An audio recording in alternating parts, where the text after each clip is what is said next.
ओम अज्ञानतिमिरान्धस्य ज्ञानाञ्जनशलाकया चक्षुरुन्मीलितं येन तस्मै श्रीगुरुवे नमः। हरे कृष्णा। आज गीता श्रृंखला के सत्र क्रमांक 80 में आप सभी भक्तों का हार्दिक स्वागत है। आज हम श्रीमद् भगवद गीता के दूसरे अध्याय के श्लोक क्रमांक 52 का अध्ययन करेंगे। श्लोक इस प्रकार है।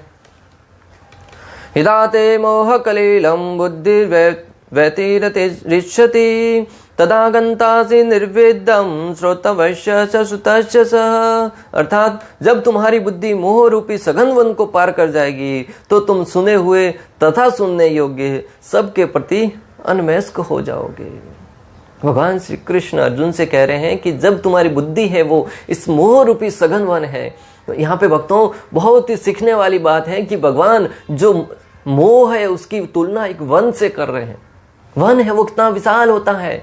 जब कोई व्यक्ति वन में भटक जाता है तब वहां से बाहर निकलने का रास्ता, जब तक उसको कोई गाइडेंस न मिले, जब तक कोई मार्गदर्शन न हो, तब तक वो अंदर से निकल नहीं पाता है। और वन भी कैसे? सघन वन, यानी कि बहुत ही घने वन। आजकल तो वनों के वन भी नहीं बचे हैं। लोगों ने वहां जा जाकर अनेक प्रकार के अपने हेतु के लिए, अपने फायदे के लिए वहां से लकड़ियां काटकर अनेक प्रकार के जीव जंतुओं का अंत करके उस वनों को भी समाप्त करने का प्रयास कर रहे हैं। आज हम देखते हैं कि जो शेर है, अनेक प्रकार के जंगली पशु हैं, वो वन में रहते थे, बड़े आनंद से रहते थे। वहां से उनको निकाल कर एक पिंजरे में कैद करके रखते हैं और सोचते हैं कि हम तो जीव प्रेमी हैं। अरे जिस व्यक्ति को खुले में घूमने का शौक है और उसकी आजादी को छीनकर आप किसी पिंजरे में रख रहे हैं, वो किस प्रकार सुखी रह पाएगा? अगर आपको लॉकडाउन में 1 महीने के लिए भी रखा जाता तो व्यक्ति तड़प उठता है कि नहीं, मुझे कहीं तो बाहर घूमने जाना है। जो शेर स्वयं घूमकर अपनी इच्छा से कोई शिकार करके भोजन करता था, किसी का शिकार किया हुआ भोजन भी नहीं करता था, उसको पिंजरे में रखकर दूसरे के द्वारा मारा हुआ भोजन उसको थोड़ा सा प्रदान करते हैं और सोचते हैं कि हम तो जीव प्रेमी हैं, जीव दया कर रहे हैं। ये दया नहीं, एक प्रकार से हिंसा कर रहे हैं। जो व्यक्ति की आजादी को छीनकर, जीव की आजादी को छीनकर उसको पिंजरे में रख रहे हैं। भक्तों, हमारा कर्तव्य होना चाहिए कि हम हर एक के प्रति दया भाव रखते हुए किसी प्रकार के जीव को कैद न रखें किसी भी पिंजरे में। मैं आपको जो बताना चाह रहा था भक्तों कि जो सघन वन है, भगवान उस भौतिक जगत में जो मोह माया है उसकी तुलना सघन वन से कर रहे हैं कि सघन वन रूपी मोह से अगर तुम उबर कर आगे उसको पार कर जाएंगे तो फिर क्या कह रहे हैं? जब तुम्हारी बुद्धि मोह रूपी सघन वन को पार कर जाएगी तो तुम सुने हुए तथा सुनने योग्य सबके प्रति अन्वयस्क हो जाओगे। जब तुम इस मोह रूपी सघन वन को पार कर जाओगे तब तुम समझना कि तुम्हारी कुछ प्रगति हो रही है। तब तुम सुने हुए तथा सुनने योग्य इस भौतिक जगत की अनेक प्रकार की वार्ताएं हैं, अनेक बातें हैं। ये कार्य करोगे तो ये फल प्राप्त होगा, ये कार्य करोगे तो ये वस्तु प्राप्त होगी। इन सब के प्रति अन्वयस्क हो जाओगे, सबके प्रति उदासीन हो जाओगे और एकमात्र श्री कृष्ण की भक्ति में रमण करने लगोगे। भगवान यहाँ पर मोह की तुलना सघन वन से कर रहे हैं। जैसा ही पहले हमने समझा कि भगवान यहाँ पे जो मोह है उसकी तुलना सघन वन से कर रहे हैं। भगवान भगवत भक्तों के जीवन में ऐसे अनेक उदाहरण प्राप्त हैं जिन्हें भक्ति के कारण वैदिक कर्मकांड से विरक्ति हो गई। ऐसे भक्ति के जीवन में अनेक उदाहरण हैं जिनके द्वारा हम पढ़कर समझ सकते हैं कि जिन्होंने भक्ति करने से इस भौतिक जगत की जो कर्म कांड है उसके विषय में हमने पहले पढ़ा है कि कर्म कांड में जब वेदों की अलंकारमयी भाषा में कर्म कांड में व्यक्ति गिरता है ना, तो वहां से फल प्राप्त करने के लिए अनेक प्रकार की यज्ञ करता है, तपस्या करता है, साधना करता है, अनेक देवी देवताओं की पूजा करता है, अनेक जगह जाकर ऐसे ऐसे कार्य करता है, तंत्र मंत्र विद्या वगैरह, जिससे वो और भवसागर में और माया जाल में फंसते ही जाता है। मुक्त होने की बजाय वो जरिया मात्र है, किस लिए? कि हम उनको पार करते हुए भक्ति के स्तर तक आ सके। परंतु अगर उनके अंदर घुसते जाएंगे तो हमारा विकास है वो ऐसे होने की बजाय ऐसा विकास होगा। भगवान के पास जाने की बजाय हमारी जो आकांक्षा है, इच्छाएं हैं, उनमें वृद्धि होगी। ऐसा विस्तार होने से उस ऊपर की तरफ हम गति नहीं कर पाएंगे। हमारी प्रगति ऊपर की तरफ होनी चाहिए कि हम जो सीढ़ियों की बातें, कोई किसी घर में ऊपर चढ़ने के लिए, बिल्डिंग में चढ़ने के लिए सीढ़ी के ऊपर पाँव रखेंगे तो सीढ़ी से हम ऊपर चढ़ते जाते हैं। भक्तों, कोई व्यक्ति आसपास जाने के लिए सीढ़ियों का सहारा नहीं लेता है, आसपास जाने के लिए तो जमीन पर भी चल सकते हैं। उसी प्रकार अगर वेदों का सहारा ले रहे हैं तो मात्र और मात्र सीढ़ियों की तरह उनका प्रयोग करके सर्वोच्च गति भगवान की भक्ति प्राप्त करने के लिए करना चाहिए, और उस भक्ति को प्राप्त करके व्यक्ति है वो भगवत धाम का रास्ता है वो अपना साफ कर लेता है, तय कर लेता है। ऐसे अनेक भक्तों के जीवन में भी उदाहरण है। प्रहलाद महाराज का जीवन देखिए, जो भक्ति को अंगीकार करते, बचपन से नन्हे से बालक थे, अपने माता के गर्भ में ही नारद मुनि से श्रीमद् भागवतम का ज्ञान अर्जित कर लिया, वसुदेव के विषय में, भगवान श्री कृष्ण के विषय में सुन लिया।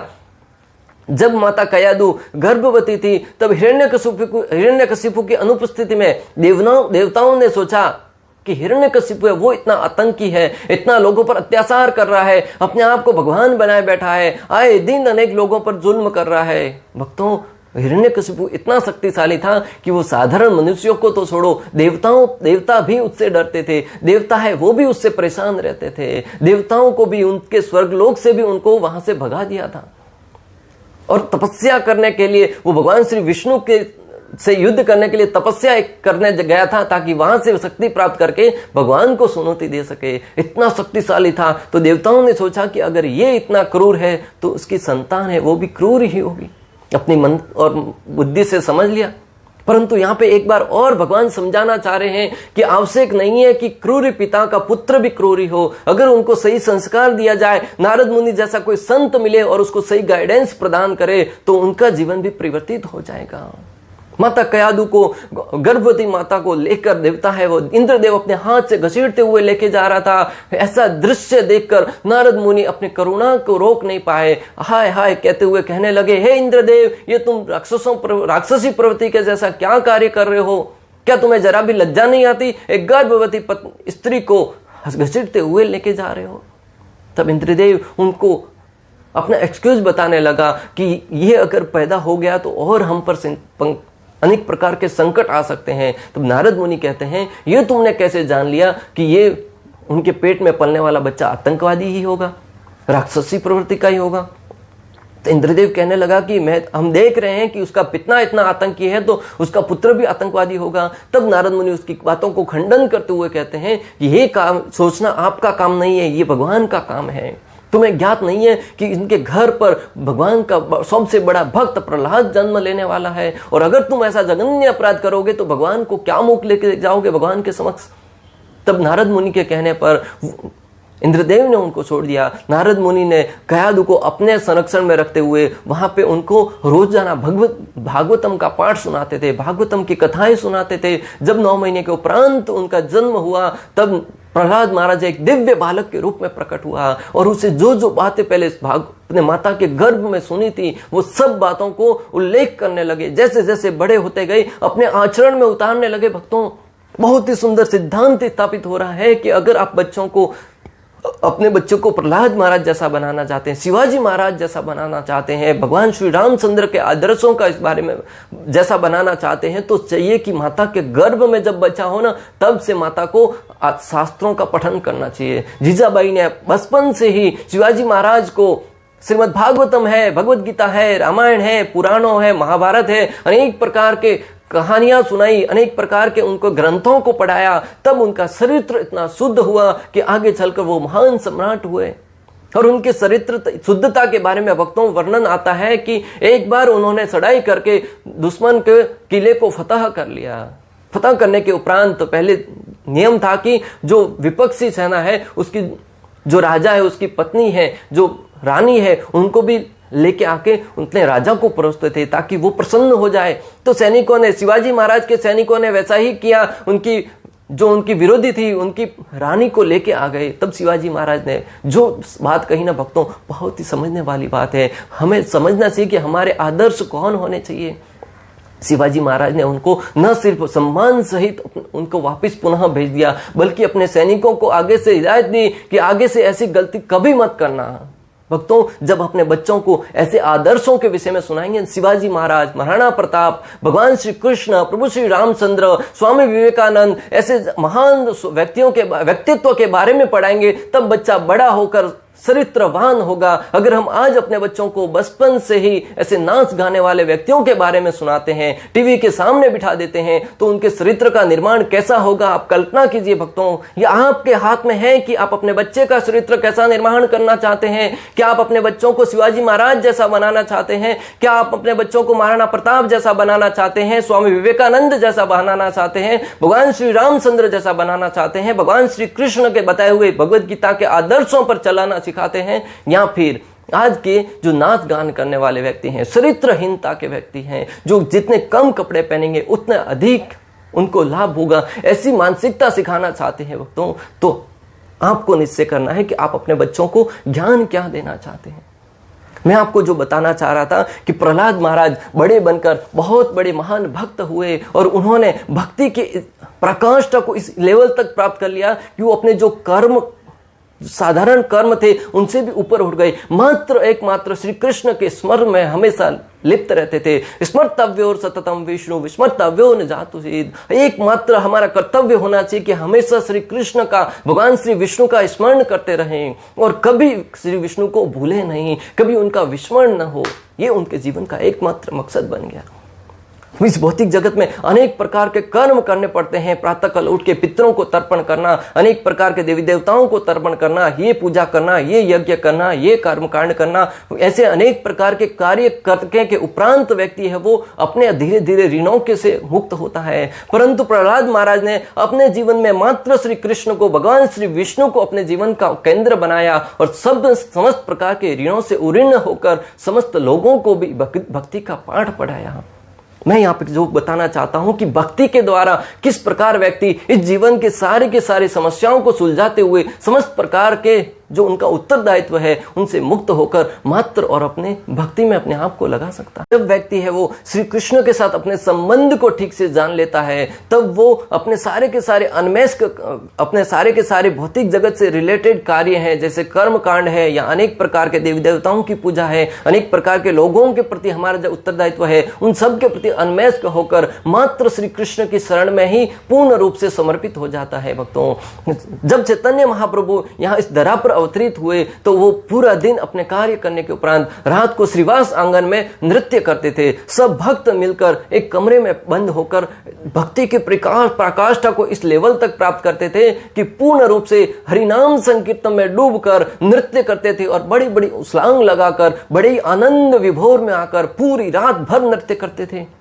सारा का सारा मायापुर नगरी है, वहां पर महाप्रभु की इस बात को लोगों ने जानकर वो स्वयं भी उसमें सम्मिलित होना चाहते थे। परंतु जिस प्रकार भगवान श्री कृष्ण इस धरा पर थे तब वो रासलीला में किसी को प्रवेश नहीं था, मात्र गोपियों के अलावा। जब भगवान भोलेनाथ को भी उसमें प्रवेश लेना था तब वो भी गोपियों का रूप लेकर ही प्रवेश कर पाए। अनेक प्रकार के साधु संत भी उसमें प्रवेश करना चाहते थे, परंतु जिसने भी गोपी का स्वरूप धारण किया वही उसमें प्रवेश कर पाया। बाकी सबके लिए नो एंट्री थी, कोई आने का रास्ता नहीं था। इसी प्रकार अगर महाप्रभु की लीला में भी प्रवेश करना था तो मात्र उनके जो भक्त थे, उनके जो संबंधी थे, जो हरिनाम में पूर्ण श्रद्धा रखते थे, हरिनाम का जप करके अपने जो हृदय था उसको शुद्ध कर लिया था, वो ही मात्र उसमें हिस्सा ले सकते थे।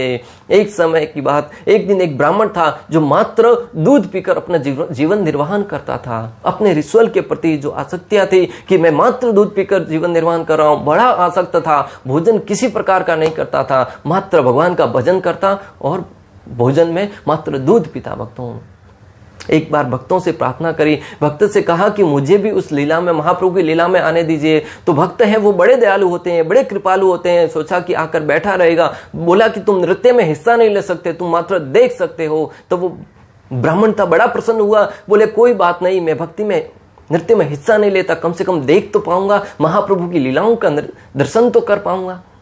इस भाव से वो वहां पे सिप कर बैठ गया। वो नृत्य प्रारंभ हुआ, महाप्रभु नृत्य करने का प्रयास कर रहे थे, परंतु उन्हें वो आनंद नहीं आ रहा था जो आनंद प्रतिदिन आता था। महाप्रभु ने तुरंत श्रीवास ठाकुर से कहा कि कोई तो यहाँ पे वो व्यक्ति है जो नहीं होना चाहिए। तब महाप्रभु से भला क्या सिपाए, जो हर एक के हृदय में निवास करने वाले, पल पल की बात को जानते हुए उन्होंने तुरंत बात को समझ गए कि ब्राह्मण व्यक्ति वहां पे बैठा हुआ है।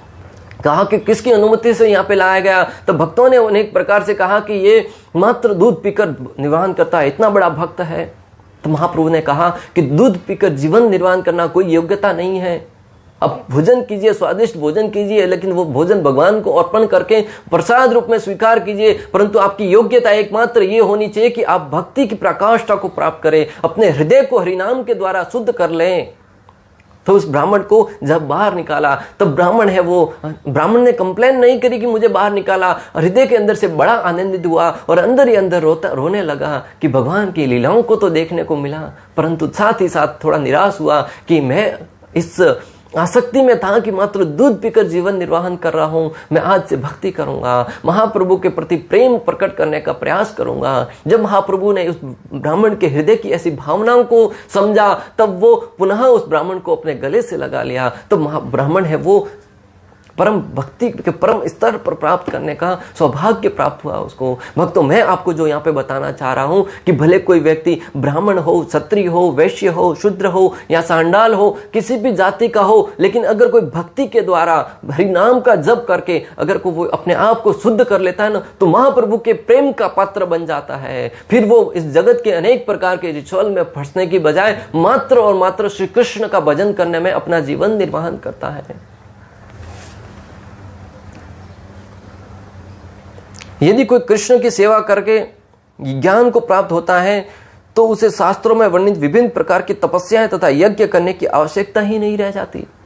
अगर कोई ज्ञान के द्वारा श्री कृष्ण की भक्ति करके ज्ञान ऐसा प्राप्त कर ले कि वो श्री कृष्ण को एकमात्र संपूर्ण विश्व का कारण मानने लगे, संपूर्ण जगत का आधार मानने लगे, समस्त कार्यों का जो भोक्ता है वो श्री कृष्ण को मानने लगे, तो इस जगत में आपको उसको यज्ञ करने की, तपस्या करने की कोई आवश्यकता नहीं है, कोई रिचुअल करने की आवश्यकता नहीं है, क्योंकि उसने भक्ति के सर्वोच्च प्रकाष्ठा को प्राप्त किया है। परंतु ध्यान रहे भक्तों, यहाँ पे उस व्यक्ति के बारे में बताया गया है जो सोते उठते खाते पीते हर समय श्री कृष्ण का स्मरण करे, एक क्षण के लिए भी कृष्ण को भूले नहीं। आप और हमारे जैसे के लिए नहीं है कि कृष्ण को अपना भगवान मान लिया, अभी हमें कुछ करने की आवश्यकता नहीं है। हमारी जगत की ऐसी स्थिति है कि हम अगर एक दिन भी भगवान के नाम का जप नहीं करेंगे तो माया के अथाह सागर में गिर पड़ेंगे। इसलिए उस अवस्था को प्राप्त करने के लिए अनेक जन्मों तक हमें हरिनाम का जप करना होगा, अनेक वर्षों तक हमें हरिनाम का जप करना होगा। जब धीरे धीरे जप करेंगे हरिनाम के द्वारा हमारे हृदय की शुद्धता होती जाएगी। चेतो दर्पण मार्जनम, कि हमारे हृदय की जो गंदगी है, जो कचरा है, वो धीरे धीरे साफ होता जाएगा। काम, क्रोध, लोभ, मोह, मद, मत्सर्य, अहंकार, ईर्ष्या, द्वेष रूपी अनेक प्रकार के अनर्थ छिपे हुए हैं, वो जब धीरे धीरे कम होते जाएंगे ना, तब हम भक्ति के आनंद की अनुभूति करते जाएंगे और उस व्यक्ति को फिर इस जगत में कोई भी कार्य करने की आवश्यकता नहीं होती। हम देखते हैं कि अनेक साधु संत हैं, वो मात्र और मात्र पूरा दिन तपस्या में लीन रहते हैं। उनको दाढ़ी कराने के लिए भी समय नहीं रहता, किसी प्रकार का सांसारिक कार्य करने के लिए समय नहीं रहता। वो मात्र और मात्र भक्ति में लीन होते हैं। उनके लिए किसी प्रकार का नियम है वो लागू नहीं होता है।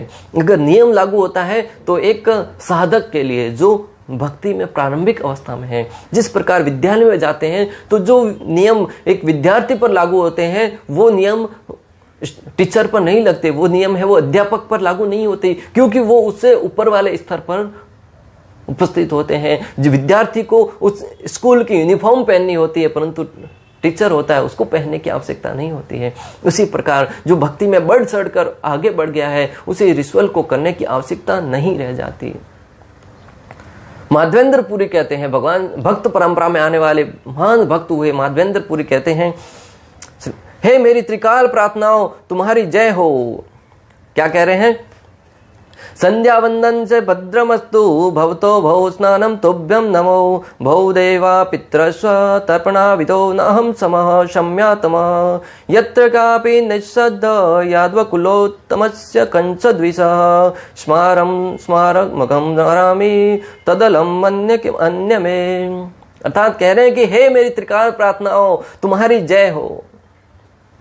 माधवेंद्र पुरी जो त्रिकाल प्रार्थना है, प्रार्थनाएं करते थे, उनके प्रार्थना करते हुए, उनसे निवेदन करते हुए कह रहे हैं कि तुम्हारी जय हो। हे स्नान तुम्हें प्रणाम है। हे देव पितृगण, अब मैं आप लोगों के लिए तर्पण करने में असमर्थ हूँ। अब तो जहां भी बैठता हूँ यादव कुलवंशी कंस के हंता श्री कृष्ण का ही स्मरण करता हूँ और इस तरह मैं अपने पाप में बंधन से मुक्त हो सकता हूँ। मैं सोचता हूँ कि यही मेरे लिए पर्याप्त है। माधवेंद्रपुरी का दृष्टांत आता है भक्तों। भगवान ने कहा पहले वाले श्लोक में कि ऐसे अनेक भक्त हुए हैं जिन्होंने भक्ति के द्वारा सर्वोच्च स्थिति को प्राप्त किया है, इस जगत के भव सागर को पार किया है। माधवेंद्रपुरी का उदाहरण देकर श्रील प्रभुपाद तात्पर्य में समझा रहे हैं कि माधवेंद्रपुरी इतने महान भक्त थे कि वो अपने त्रिकाल प्रार्थनाओं को प्रार्थना करते हैं, स्नान को प्रार्थना करते हैं, अपने पितृदेवों को प्रार्थना करते हुए कहते हैं कि अब मैं तुम्हारे प्रति मेरा जो तर्पण करने का भाव था, तुम्हारी प्रार्थनाएं करने का भाव था, वो भी मैं नहीं कर पाऊंगा, क्योंकि मैं जहां भी बैठता हूं, सोता हूं, खाता हूं, पीता हूं, हर समय कंस का हंता, कंस को मारने वाले श्री कृष्ण का ही ध्यान कर पाता हूं। कृष्ण का दृश्य मेरी आंखों के सामने हमेशा चलता रहता है, मेरे ध्यान में एक क्षण के लिए भी कोई और वस्तु नहीं आती। इसलिए मैं आपको प्रणाम करते हुए आपसे क्षमा चाहता हूं कि आज से मैं तुम्हारी सेवा नहीं कर पाऊंगा। भक्तों, मैं आपको जो बताना चाह रहा हूं कि जो भक्ति की प्रकाष्ठों को प्राप्त कर लेता है वो भगवान श्री कृष्ण के अलावा उस जगत में कोई कार्य करने के लिए आकांक्षा नहीं रह जाती। माधवेंद्रपुरी अपने आचरण द्वारा सिखा रहे हैं कि वो अभी मात्र और मात्र श्री कृष्ण की भक्ति में ही संलग्न रहना चाह रहे हैं। भक्तों, राजस्थान का नाम जैसे ही आता है मीराबाई का नाम सर्वोपरि लिया जाता है। मीराबाई भी भक्ति की इस प्रकाष्ठ को प्राप्त कर गई थी कि वो अपना घर बाहर छोड़कर मात्र श्री कृष्ण के भजन में ही रमण करने लगी। चलते फिरते गुनगुनाते समय हर समय श्री कृष्ण के भजनों में मग्न रहती थी, कृष्ण के प्रेम में विह्वल रहती थी, इधर उधर भ्रमण करते हुए हमेशा कृष्ण को ही अपने पति रूप में स्वीकार करते हुए कृष्ण का ही भजन करती थी। एक समय की बात, मीराबाई वृंदावन में गई, वहां पर सनातन गोस्वामी से मिलने के लिए उन्होंने समय मांगा। सनातन गोस्वामी का नियम था कि वो किसी स्त्री से नहीं मिलते थे। तब उन्होंने पत्र लिखकर कहा कि मैं किसी स्त्री से नहीं मिलता हूं। मीराबाई का भाव देखिए भक्तों, मैं आपको जो बताना चाह रहा हूं कि मीराबाई उस अवस्था को प्राप्त कर गई थी। उन्होंने कहा, रिप्लाई में पत्र लिखते हुए सनातन गोस्वामी से कहा कि मैंने तो अभी तक सुना था इस संसार में मात्र एक ही पुरुष है, वो है श्री कृष्ण, अभी यहां पे दूसरा पुरुष कहां से आ गया। जब सनातन गोस्वामी मीराबाई के इस भाव पत्र को पढ़ा तब वो अपने आप को समझ गए कि ये कोई साधारण स्त्री नहीं है, ये भगवान की भक्ति में पूर्ण बढ़ चढ़कर बहुत ही आगे बढ़ी हुई महान स्त्री है। तुरंत उसे मिलने चले गए। भक्तों, आचार्यगण कहते हैं कि इस जगत में कोई पुरुष नहीं है, हर एक व्यक्ति स्त्री है। स्त्री और पुरुष का तात्पर्य क्या है? पुरुष यानी कि जो भोगता है और जो स्त्री यानी कि जो भोज्य है, जिसका भोग किया जाए। तो भगवान श्री कृष्ण एकमात्र भोग करने वाले हैं, बाकी सब तो उनके दास हैं, उनके सेवक हैं, उनको भोग कराने के लिए मात्र और मात्र जरिया है। एकलो ईश्वर कृष्ण आर सब भृत्य, कृष्ण है, एकमात्र कृष्ण है, वो ईश्वर है, बाकी सब उनकी सेवा करने वाले हैं। उस मीराबाई है वो सनातन गोस्वामी से मिले और सनातन गोस्वामी को उनके बाद में बहुत ही सुंदर वार्तालाप हुई। भक्तों, यहाँ पे मैं आपको जो दृष्टांत के द्वारा बताना चाह रहा हूं कि मीराबाई है वो भक्ति की प्रकाष्ठों को प्राप्त कर गई थी कि अपने परिवार के सारे पति को छोड़कर, घर परिवार को छोड़कर श्री कृष्ण की भक्ति में निकल पड़ी थी। उसी प्रकार हमें भी घर से निकलना नहीं है, परंतु हमें समझना चाहिए कि घर में रहते हुए कृष्ण का स्मरण हमेशा किस प्रकार करें, क्योंकि कृष्ण ने भगवत गीता में हर जगह पे कहा है कि कर्म करो। जो व्यक्ति भावनाओं में बहकर घर के दुखों से त्रस्त होकर घर छोड़कर भाग जाता है ना, वो भक्ति को कभी प्राप्त नहीं कर सकता। अगर आप भक्ति की सर्वोच्च प्रकाष्ठा को प्राप्त कर सकते हैं, करना चाहते हैं, तो आपको चाहिए कि आप घर में रहकर, परिवार में रहकर भक्ति करें। यहाँ पे मीराबाई का उदाहरण है, आचार्यों का उदाहरण है। वो एक बार समझने वाली और बात है कि वो सर्वोच्च भक्त हैं, उनका अनुकरण हमें नहीं करना है। उन्होंने क्या कहा है वो अपने जीवन में धारण करता है। श्री कृष्ण ने क्या किया है वो जीवन में धारण नहीं कर सकते। श्री कृष्ण ने भगवत गीता में क्या कहा है वो हमें पालन करना है। उसी प्रकार आचार्यों ने क्या किया है उसका अनुसरण नहीं करना है। आचार्यों ने क्या कहा है उनका जीवन में पालन करना है, तभी हम भक्ति को ठीक ठीक समझ पाएंगे। जो यह नहीं समझता कि वेदों का उद्देश्य श्री कृष्ण तक पहुंचना है और अपने आप को अनुष्ठान आदि में व्यस्त रखता है, वो केवल अपना समय नष्ट करता है। जो व्यक्ति वेदों के अलंकारमय शब्दों में लगा रहकर मात्र और मात्र अनुष्ठान करने में ही समय व्यतीत करता है, वो ये नहीं समझ पाता कि श्री कृष्ण को जानने ही जीवन का एकमात्र ध्येय होना चाहिए। वो अपना समय ही मात्र और मात्र समय व्यतीत करता है, समय को बर्बाद करता हुआ प्रतीत होता है। भगवान श्री कृष्ण भगवत गीता में 15.15 में कहते भी हैं, सर्वस्य साहम हृदय सन्निविष्टो मत्तः स्मृति ज्ञानम अपोहनम स वेदेषु सर्वैर अहमेव वेद्यो वेदांत कृत विदेवशाम।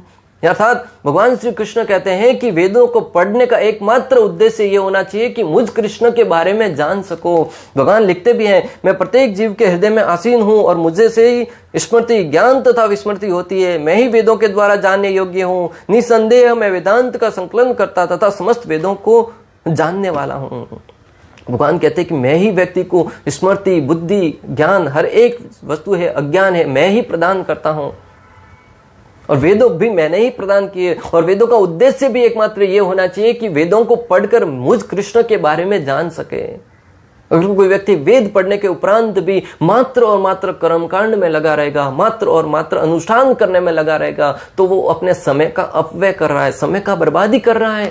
जिस प्रकार व्यक्ति अनर्थ के कार्यों में लगा रहता है, ग्राम्य वार्ता करने में लगा रहता है, लोगों की बुराइयां करने में लगा रहता है, अनेक प्रकार के प्रजल्प की बातें करने में लगा रहता है, वो मात्र और मात्र समय का अपव्यय करता है। उसी प्रकार अनुष्ठान करने वाला व्यक्ति भी अगर भक्ति को नहीं करता है तो वो अपने समय का अपव्यय कर रहा है। ये मैं नहीं कह रहा हूं, शास्त्र कह रहे हैं, श्री कृष्ण कह रहे हैं। कृष्ण भावना भावित व्यक्ति शब्द ब्रह्मा की सीमा या वेदों तथा उपनिषदों की परिनिधि को भी लांग जाता है। जो भगवान का भक्त है वो वेदों की तथा अनेक प्रकार के शास्त्रों की परिनिधि को भी लांग कर सर्वोच्च स्थिति श्री कृष्ण की सेवा को प्राप्त करता है और उसके लिए जीवन में प्राप्त करने के लिए और कुछ शेष बचता ही नहीं है। वास्तविक धर्म या योग का सार उस अविश्वसनीय आध्यात्मिक शक्ति तक पहुंचना है, उसे हमारे जीवन के प्रत्येक पहलू में व्यक्त करना है। परम पूज्य राधानाथ स्वामी महाराज कहते हैं कि वास्तविक भक्ति का अर्थ क्या है? उस आदर्श शक्ति तक पहुंचना, उस व्यक्तित्व तक पहुंचना जो इस भवसागर, इस भौतिक जगत के हर एक जीव के जिंदा रहने का मात्र कारण है, श्री कृष्ण की सेवा करना। इस प्रकार श्लोक क्रमांक 52 का भक्ति वेदांत तात्पर्य पूर्ण हुआ। अंत तक हमारे साथ बने रहने के लिए आप सभी का हृदयपूर्वक, प्रेम पूर्वक बहुत बहुत धन्यवाद। श्रील प्रभुपाद की जय, श्री श्री राधा गोपीनाथ भगवान की जय, श्रीमद् भगवद गीता की जय। हरे कृष्णा कृष्ण कृष्ण हरे हरे, हरे राम